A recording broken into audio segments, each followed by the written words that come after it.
음악은 따로 들려드립니다. 말로만 하는 음악 이야기. 넷 킹 콜 이야기를 좀 해보고자 하는데요. 얼마 전에 제가 되게 좋아하는 영화 중에 하나인 화양연화를 다시 봤거든요. DVD를 틀어본 지가 진짜 한 7, 8년 만에 DVD를 꽂았던 것 같아요. 그래서 화양연화를 혼자 앉아갖고 이렇게 정독을 하는데 영화 자체도 너무 좋고 연기도 좋고 촬영도 좋고 영화 자체가 주는 느낌도 너무 좋지만 영화 중간에 네킹콜 노래가 이렇게 나오는데 네킹콜 이야기를 한번 해봐야 되겠다 하는 생각이 들더라고요. 이 화양연화에 네킹콜 곡이 3곡 OST에 보면은 3곡이 들어가 있는데 모두 다 스페인어로 부른 버전.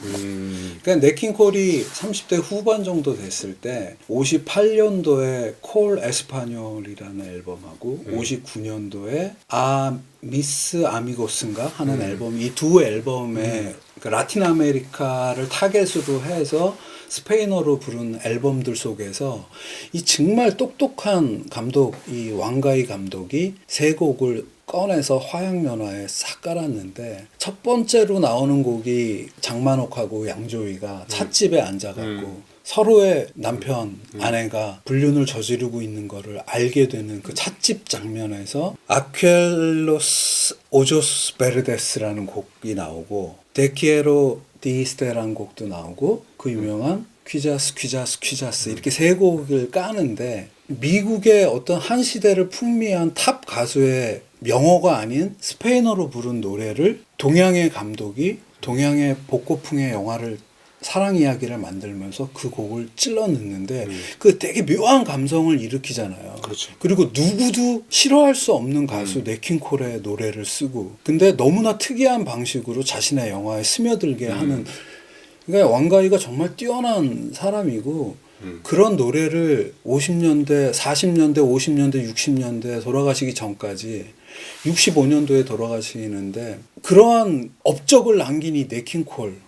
근데 제가 네킹콜을 좋아하는 거는 이 팝 가수로서의 네킹콜도 좋아하지만 그러니까 재즈 처음 들을 때 네킹콜이 재즈 뮤지션이야?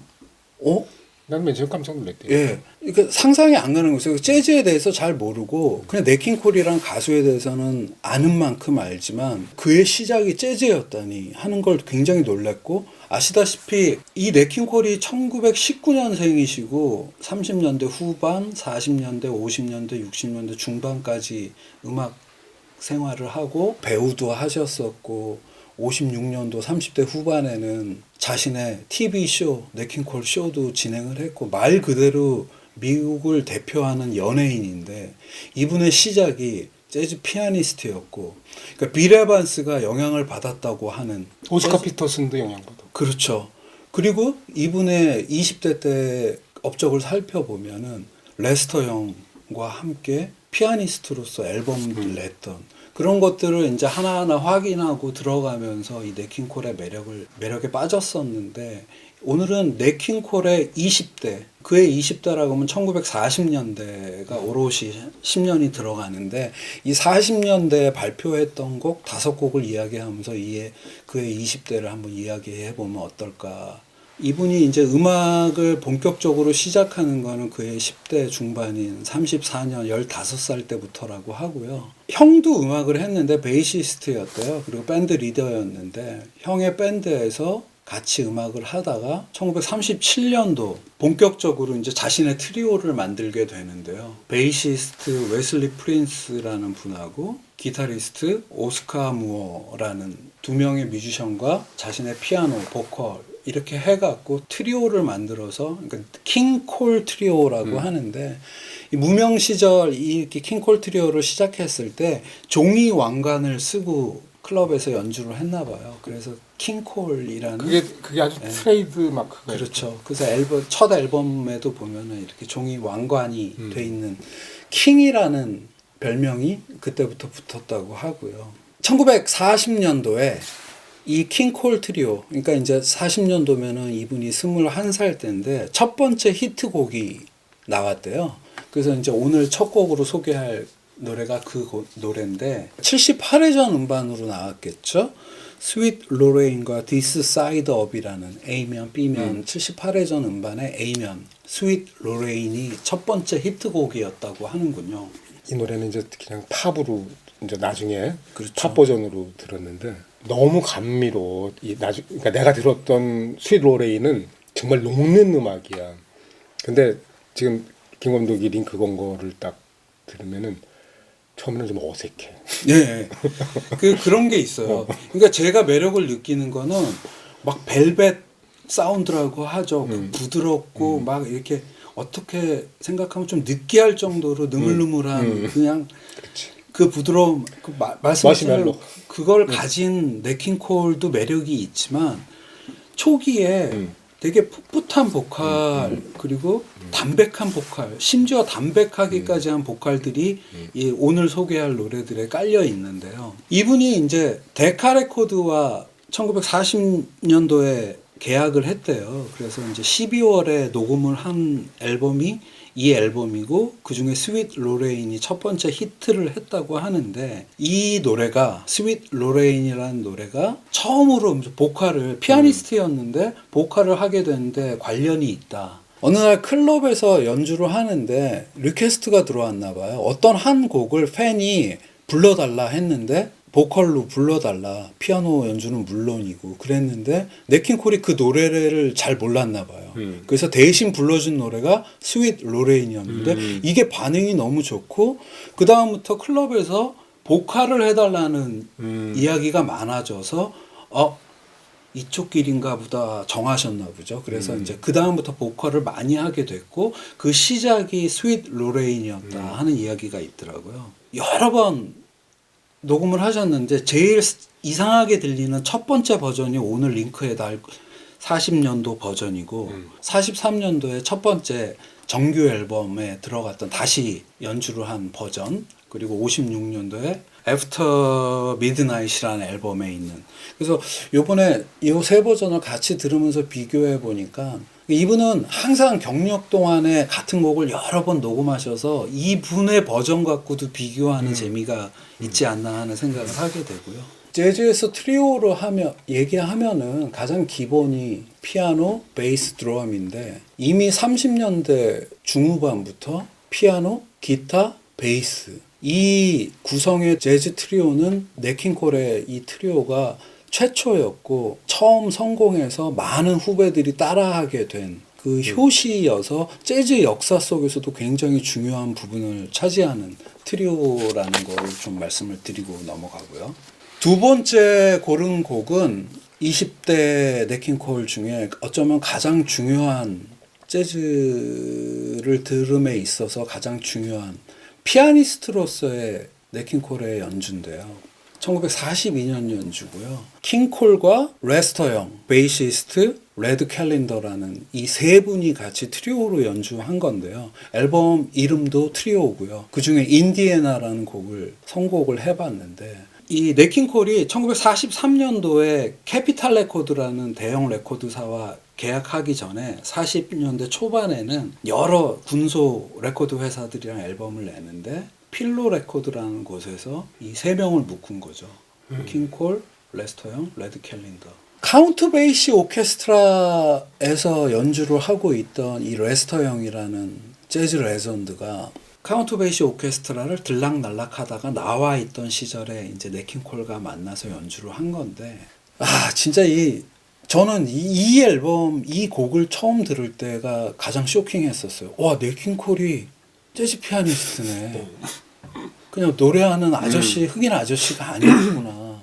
그래서 굉장히 반갑고 레스터 형의 이 부드러운 테너 색소폰에 레드 캘린더가 베이스로 받쳐주고 중간에 피아노 솔로를 하는 네킹콜의 모습을 확인했을 때 재즈 뮤지션으로서의 그리고 피아니스트로서의 네킹콜을 확인하는 아주 중요한 역사적인 앨범이고 이 레스터 영과는 4년 후인 46년에 레스터 영 트리오라는 앨범에서도 같이 피아니스트로 참여해서 앨범을 내게 되고 보컬을 시작하고 자신의 트리오 킹콜 트리오를 하면서도 이런 재즈 뮤지션들과의 협업도 하고 있었구나 하는 생각을 하게 돼서 굉장히 반가웠던 앨범이고요. 세 번째로 소개할 앨범은 더 킹콜 트리오 볼륨 1이라는 앨범인데요. 본격적으로 킹콜 트리오가 명성을 얻으면서 43년도에 캐피탈 레코드와 계약을 한 다음에 43년도 후반이랑 44년도에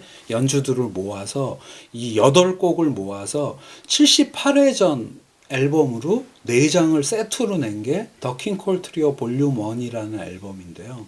기타는 오스카 무어가 계속 하고요. 베이스가 자니 밀러라는 분으로 바뀌어 있는데 이분이 이제 네킹콜이 24살 때 내는 이제 첫 데뷔 앨범인 거죠. 정규 앨범으로는. 고른 곡이 Embrace of You인데 제가 뭐 워낙 좋아하는 곡이어서 이 곡을 다시 한번 골랐는데 이게 조지 앤 아이라 거신 작곡의 곡인데 되게 초기 녹음이 이 네킹콜 트리오, 킹콜 트리오의 연주고 이 그러니까 4년, 1년 후에는 빌리 헐리데이도 녹음하고 이러면서 이 곡이 이제 스탠다드가 되는데 가장 초기 녹음 중에 하나라고 하는데 이 40년대 Embrace of You라는 곡이 자리 잡게 된 가장 어쩌면 첫 번째 중요한 녹음이 킹콜 트리오의 녹음이 아닌가 해서 세 번째로 한번 골라봤고요.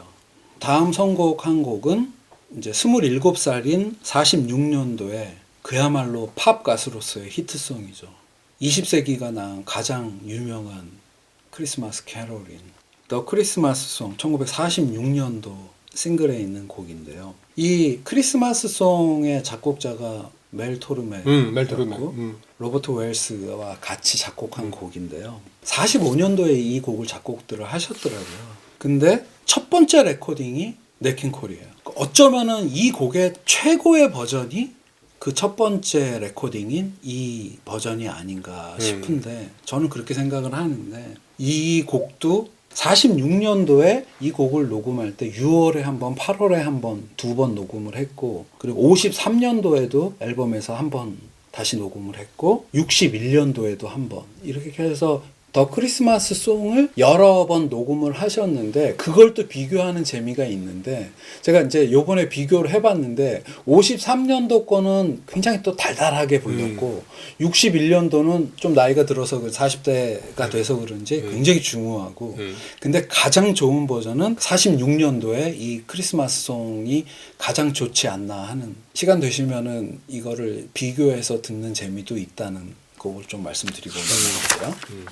마지막으로 다섯 번째로 고른 곡은 티스 오톰이라는 곡인데요. 더 킹콜 트리오의 더 킹콜 트리오 볼륨 4 1949년도에 나온 앨범에 있는 발라드인데 더 킹콜 트리오가 정규 앨범을 44년도에 내면서 볼륨 1, 2, 3, 4 4개를 내게 되는데 그 중에 네 번째 49년도 발매된 앨범 속에 있는 어쩌면 제가 네킹콜 노래 중에 한 곡을 고르라면 이 티스 오톰이라는 곡을 개인적으로 고르게 되는데 48년도 그러니까 이게 49년도에 나왔는데 48년도에 첫 빌보드 1위를 했대요. 네이처보이라는 곡으로 아주 유명한 곡이죠. 그래서 아마 가장 성공을 맛보고 가장 편안하게 부른 버전이 아닌가 혼자 생각을 하게 되는데 너무너무 여유롭고 너무너무 따뜻하고 너무너무 담백해요. 이때 킹콜 트리오 멤버는 기타가 어빙 애쉬비, 베이스가 조 콤포트 이렇게 해서 초기 앨범들이랑 좀 바뀌어져 있는데 그런 얘기 하잖아요. 그러니까 극강의 부드러움. 그 시초가 49년도 정도가 아닌가. 이분의 50년대 노래들을 들으면 이제 완전히 연예인으로서의 네킹콜인데 풋풋함도 가지고 그걸 완성해내는 그 보컬의 그 완성체가 이 노래라는 생각을 저는 하게 되는데 49년 6월 녹음이니까 막 30살이 되신 거죠. 그러니까 20대 마지막에 녹음한 이 티스 오톰을 마지막으로 해서 이제 5곡을 한번 살펴봤는데 그러니까 이 미국 음악계 혹은 연예계 탑을 경력 내내 지키신 분이잖아요. 그러니까 흑인으로 TV쇼를 갖다가 최초로 자기가 가졌어요. 그렇죠. 네.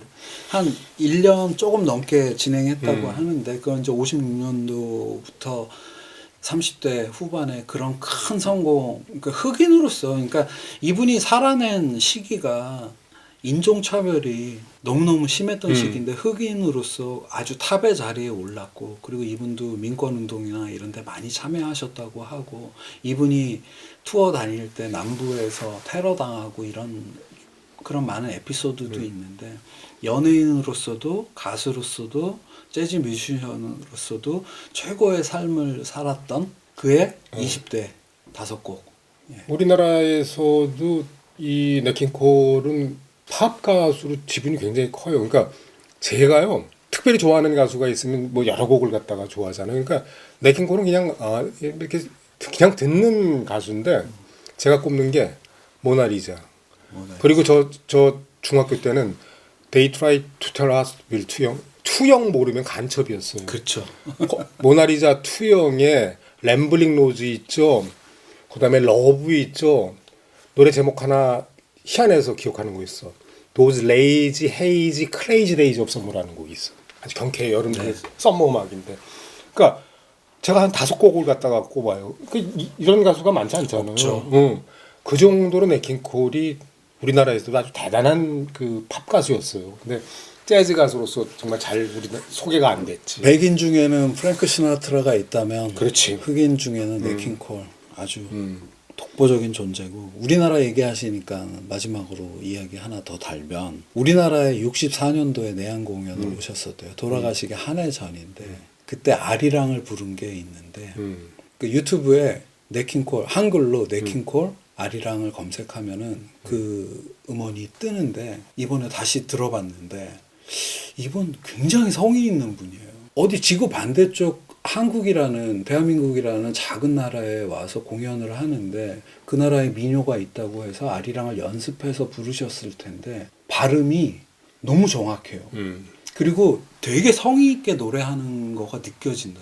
그래서 더 호감을 갖게 된달까?